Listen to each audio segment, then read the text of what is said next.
Hey guys, it's RodimusPrimal. I am back on their video, and today I'm going to talk to you guys about all the Transformers news that's coming out of New York Comic Con, a few things with the box office with Transformers 1, and a few other things in the world of the Transformers. So I've got a lot to talk about, so sit back, relax, make sure you subscribe to the channel, and let's transform and roll out.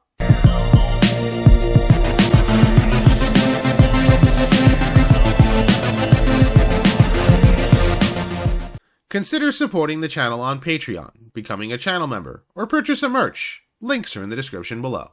So before I get started, I'll let you guys know I'm not really feeling very well. I'm a little congested. It's kind of the time of year where like all the, the fall colds come in, and it's like, great. It's got like a sinus cold to fight off, and, but I'll power through it.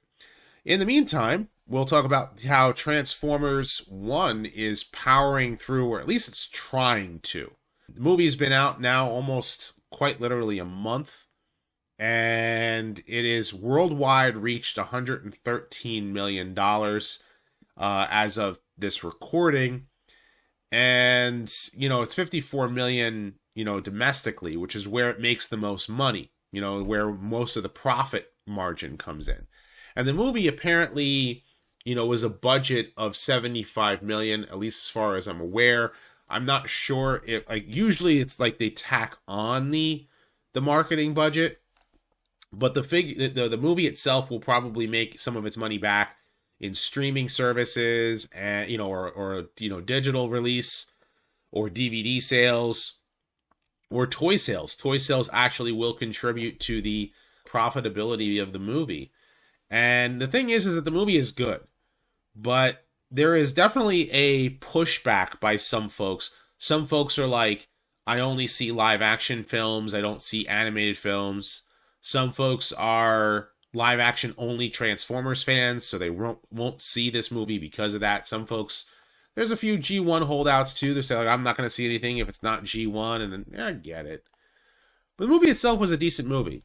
And I definitely say, like, at some point, check it out. And I know that some people didn't like it. That's why I didn't give the movie a perfect score. I don't think it's a perfect movie. But I thoroughly enjoyed it. And, if you do check it out, you can see here the box office is not doing the best that it can be. But it's a September release. The marketing was poor. It was really fan-driven, word of mouth, trying to get more people out there to, to get more butts and seats. And, it's just a fact of life. Like, it could also be that some folks are tired of seeing Transformers movies in the theaters. And I hope that's not the case, because, the Transformers franchise really needed a good, fresh start like this. And so I definitely say, like, go ahead and check it out. And if you liked it, great. If you don't, I hurt my feelings. So now I also will let you guys know I will be at TF Con in Baltimore. I plan on going there. I'm going to probably leave like on Halloween, which is 31st, since the convention starts on the 1st, which is a Friday. And the idea is going to be driving up there, and I'm going to be selling a bunch of my Transformers figures. I'm going to put out a list. It's going to be a lot of like Unicron trilogy stuff, and I'm not going to have a table. It's just going to be like in the lobby, and I'll put out a list. But I do hope to run into anyone who's there if you want to, see me or any of the other Transformers YouTubers who are going. So I enjoy going to these conventions because like it gives us a opportunity for fans to get together. And obviously, yeah, we want to meet all of the different folks who are going, like Bob Budiansky and Frank Welker is going to be there, and a lot of other voice talent like Michael Bell and some of the Cyberverse cast. So it's going to be a lot of fun. And so I hope to see you there. Now, if you missed out on the Earthrise Scorponok figure, right now they've already reissued Fortress Maximus, which I do have affiliate links for, down below. Entertainment Earth actually you get 10% off your order of it, but they are reissuing, Scorponok. So if you want to get Fortress Maximus and Scorponok, this is your opportunity to do so, which is really cool that they are reissuing Titans like this again, for anyone who missed out. I have them both. I have to open them out of the box because I'm that's one of the reasons why I need to make some room for some of these Titans, because these figures are big, but they're cool. Really, really cool figures. definitely, if you missed out, go ahead and try and see if you can and get your hands on it. Now, Transformers Earthspark is going to be having its next set of episodes, which are 8 episodes. To my understanding, they ordered a second season for the show, and they've decided to split the arcs within that second season into, when they're actually going to go ahead and release it, which includes this season. Like basically what they're doing is the next batch of episodes they're going to be labeling it season 3, and until they finally finish the whole story arc as they are. To my understanding, season 2 was supposed to be it, and they've decided to split it so that they can call this, season 3, because it's supposed to be, I think, a total of 26 episodes. I think they did 8 episodes or 10 episodes at first, and now they're doing another 8 episodes.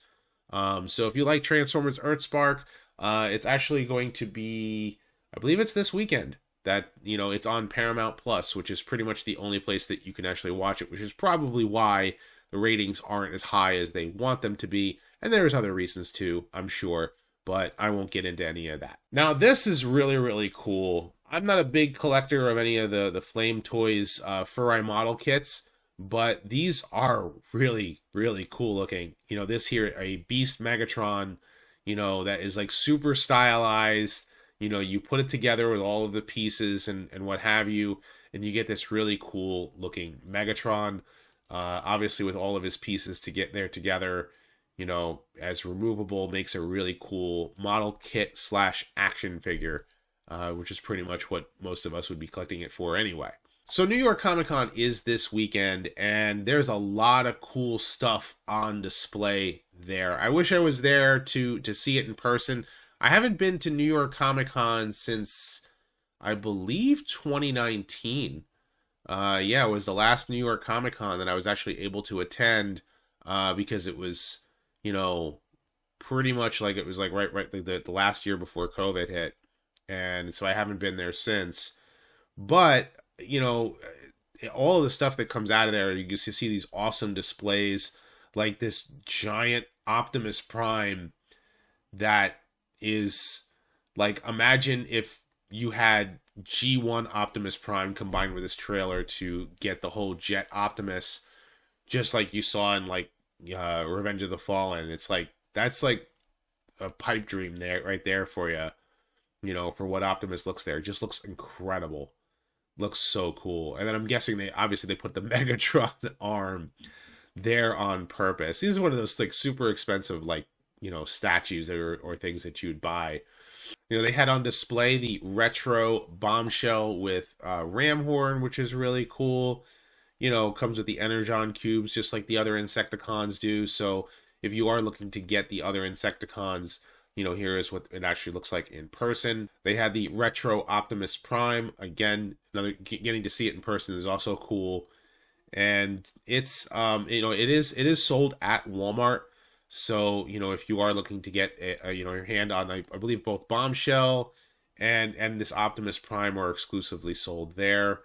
And, this is just the G1 toy done in cartoon accurate colors, which is a plus for a lot of fans who just want that experience of the original toy as it was, at least in these colors. The other retro line here that they're doing is with some of the Generations figures, the gears with the faceplate. I talked about this before in another video.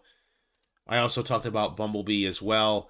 I'm really kind of like torn because I've got here on my desk both the Netflix Bumblebee, which is like that orangey color, and I've got Studio Series 86. Thanks Melvor for that. I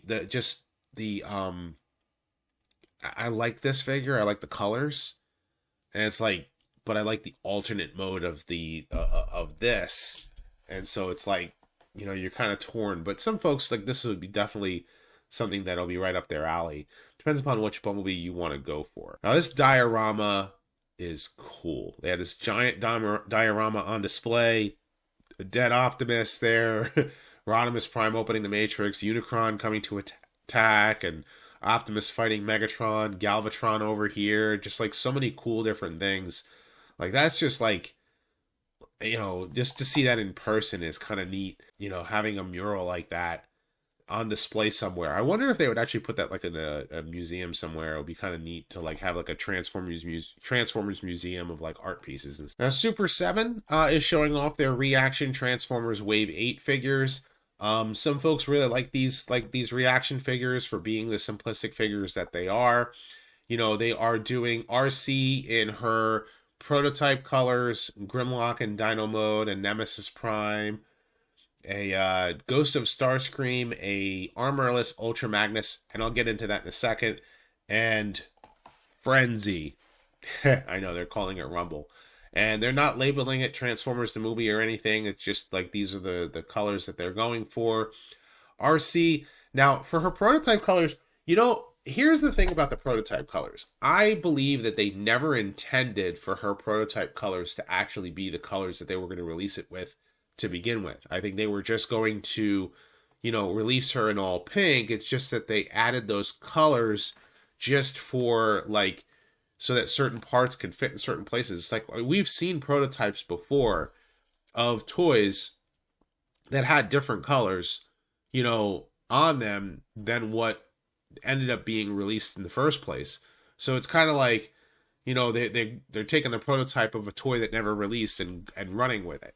And I get it. It's kind of neat. I prefer just the standard colors for RC overall over this, but it's a matter of, you know, personal preference. You know, they're calling this Nucleon Quest Optimus Prime, which is rather interesting because that was Power Master Optimus Prime. It's basically Nemesis Prime. You know, it is what it is. You've got Grimlock there in his Dino Mode, which is kind of how he spent most of his time during Season 3. I mean, he did transform into Robot Mode, you know, quite a few times. It's just, you know, most people took notice of the fact that he spent most of his time in Dino Mode. They're calling, you know, this toy by its original G1 toy colors. I know I'm a Fear Rip guy, but you know, fine, it's Rumble. It is what it is. Now, to understand why this Ultra Magnus is colored this way instead of having the blue face plate and, you know, certain colors, I'm taking it that they're going with the original, in 1987, they re-released Ultra Magnus on the toy shelf, and he had plastic tires. He didn't have the windows on his truck cab, and he was pretty much unpainted in all white.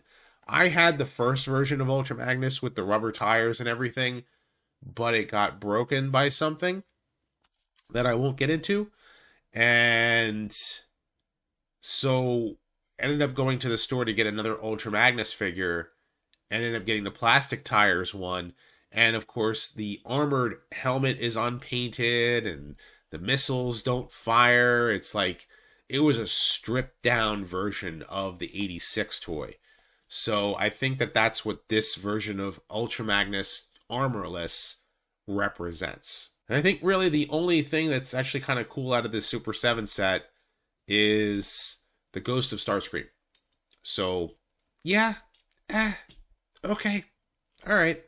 Like, I you know what it is? I want the Earthrise figure. I want to get that Waspinator Ghost of Starscream 2-pack. So I'm looking at this and going, this is cool.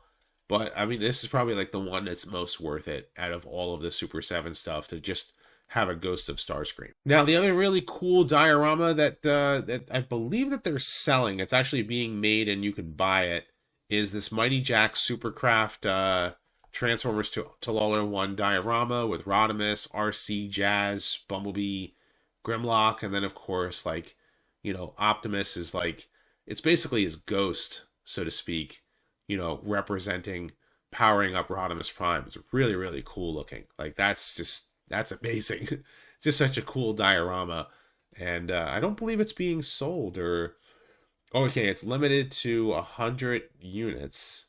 Wow. Must be like really, really expensive. You know, it would be something cool to see just on display, just to see it in person. Now, this was the panel that I saw a lot of complaints about. Like, just a lot of people were bummed out about this, and I was like, really? Like, I understand, like, they're only showing you like a tidbit, because October 27th, they're going to be showing off Devastator in his full glory, and they're going to be showing off a bunch of other stuff too. So I think they wanted to just like tease you for that event by showing off some of the stuff that, like, you know, just the initial stuff that's kind of like repaints, or, you know, one figure that people have been waiting for a while. And so I get it. I understand people's frustrations about that. At the same time, I'm like, hey, could we, you know, some of us can save our money in that way and wait for the stuff that we really want to get. So let's get into some of that. We have the deluxe class Rise the Beast Double Punch is the red Scorponok figure from Transformers Rise of the Beasts. And right now, currently at Entertainment Earth, I think, and I think at Amazon, I'm not sure, at Amazon, they actually have the Scorponok figure in stock, and that's the purple one. And they decided to go with Double Punch being red here. Figure looks cool. I know they want to complete the sets. I think there was a red one, there's a blue one, but they went with a purple one too. So, and there's supposed to be a desert one, and I think that's supposed to be like Sandstorm or something. So, if they are going to do like all of the colors, you know, to complete everybody's sets, that would be kind of neat. I'm not a big collector of any of the live action stuff myself, so whenever I see anything that's like a figure for live action figures, I sit there and I say to myself, I'm like, I'm glad the people who want to get it. That's how I always feel. I always feel that way about any figure that gets released. Is, if, you know, this is great for people who want it. If I want it, great. If I don't want it, great. Like, it's just how I look at it. And I think that that's kind of like the attitude I think a lot of fans should have whenever a lot of these figures get revealed. That being said, it looks kind of cool. You know, I mean, if you enjoyed Rise of the Beast, you like that army of Scorponok figure, you know, army of Scorponoks. That's pretty much what it was. It was like a big army of gray and some colors here and there. So, you know, the other one was Deluxe Class Dark of the Moon Hatchet. Now, this figure specifically was supposed to be released around the same time as Earthrise Hound. Hound ended up getting released in that in that 5-pack, which I missed out on. I just want the Hound figure, but, you know, we'll see, you know, if maybe that figure gets released, you know, a single pack instead of being released, you know, in a 5-pack. So, you know, the Hatchet figure, people want to complete that Dreads, you know, that scene in Dark of the Moon, you know, so I'm very happy that they ended up finally releasing this figure. Some people have been really waiting for it. So I'm sure a lot of people are going to be happy about that. Again, I don't collect live action stuff, so more power to them. Next thing is the War for Cybertron Skywarp figure. If you already know, they had the Gamer Edition for Starscream. I'm sure a lot of people want to have their complete Seeker trio. So you got to have Thundercracker and Skywarp. If you're going to do Starscream, you got to do the other two.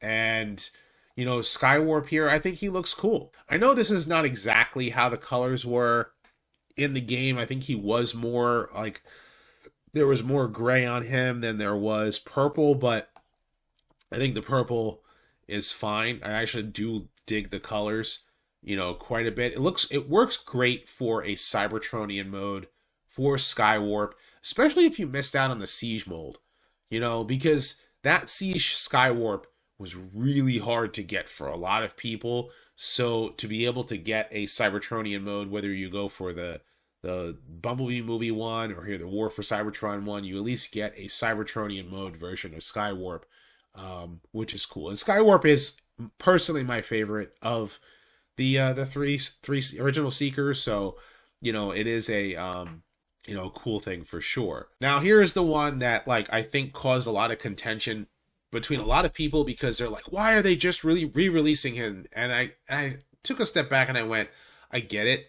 I understand the frustration, but I'm happy they're releasing Galvatron. I just wish that they waited until, like, you know, released him later. Like, do Megatron first, then do Galvatron. Because with Galvatron, you're looking at a figure, the initial color scheme that came out, that purple, that the legacy version is currently on Amazon, and it's like half the price right now. And I have the figure myself, like, you know, but it is this purple, right? It's like, this is the purple that they chose to use. And yes, mine is customized with new feet and all that, but that's a different thing. But the purple colors, you know, didn't match the animation. So people wanted that bluish purple, and I will say, like, just looking at this figure, it's not going to be an easy repaint if you try to do it yourself. So not everybody's going to want to have to do that. Not to mention getting the upgrade kits and then painting up the upgrade kits and doing all that kind of stuff that you would want to do for this figure. But this one here has a solid plastic cannon, and it is that, you know, blue-violet that matches the animation for the movie. For some people, it's going to be worth the double dip, and other people are going to be happy with just getting this, which is perfectly fine either way, because the figure itself is good. I'm more disappointed that if they went with the Studio Series 86, that they didn't go, like, take a little extra, do a little extra to incentivize more people to buy this version. Because a lot of the leaders are supposed to have the opening and closing fists. And I haven't been able to find the upgrade kit for that, for this one.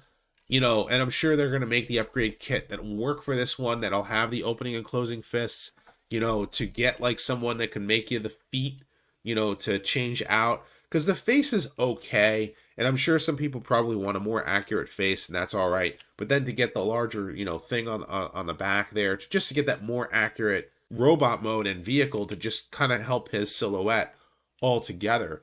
But the colors on this really pop. Now, the other thing they did tease specifically was Devastator, and Devastator they're going to be showing off October 27th, and that is when they're going to do this whole special event online on Hasbro Pulse.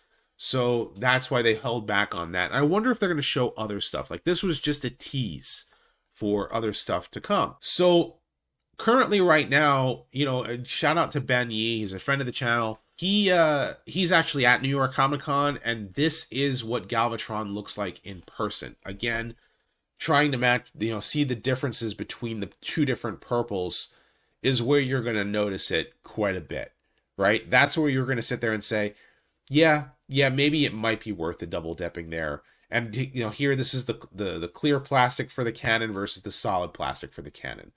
And they also painted the face a gray instead of the silver, which does look nicer.